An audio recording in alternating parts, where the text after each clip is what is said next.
Et bienvenue sur la chaîne du Nuage Rêveur. Ici, on se retrouve pour une question. Euh, Quelle évolution pour Nicolas Sarkozy dans sa séquence judiciaire actuellement?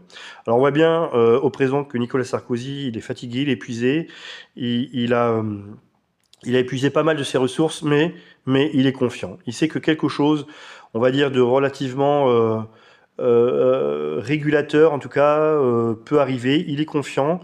Alors pourquoi ça? Évidemment, ça c'est pas à nous de le dire, mais en tout cas, malgré le fait qu'il soit complètement lessivé et épuisé, il y a quand même psychologiquement, je pense, une dimension de confiance dans l'avenir et dans l'issue.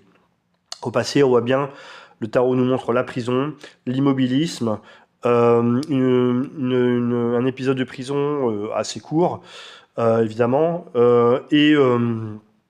évidemment aussi, alors là, je me permettrai pas de parler de la personne, mais disons d'un contexte dans lequel gravitait Nicolas Sarkozy, qui lui est sans appel en termes d'immoralité et de pratiques, pour le coup, extrêmement en dehors de toute légalité, quoi. Encore une fois, je parle bien du contexte, hein, je ne parle pas de la personne en tant que telle, hein. Euh, la justice, elle est dans une démarche extrêmement rationnelle. Elle n'a pas peur de sortir ce qu'il faut sortir, de renverser la table quand il faut renverser la table, c'est-à-dire de se confronter radicalement, d'évoquer des choses qui doivent être évoquées, même si c'est difficile, même si c'est... tous les dossiers à charge seront exposés. Et elle le fait d'une façon, on va dire, rationnelle, tranquille. Il n'y a pas de volonté d'humiliation, il n'y a pas de volonté de lynchage.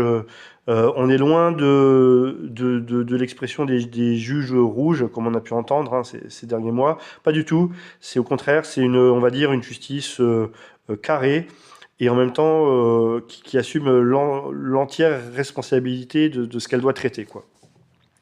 Et dans le futur, eh bien, on a l'impression que Nicolas Sarkozy se sent libéré.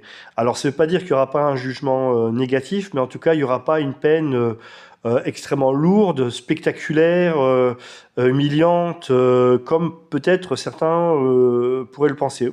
Au contraire. Et Nicolas Sarkozy, lui, aura à cœur de dire que sa parole aujourd'hui, enfin après le procès, enfin, après la séquence judiciaire, reste finalement respectable et il se sentira assez valorisé, finalement assez gagnant de cette séquence qui sera loin d'une issue tragique, quoi. Au contraire, la justice, à mon avis,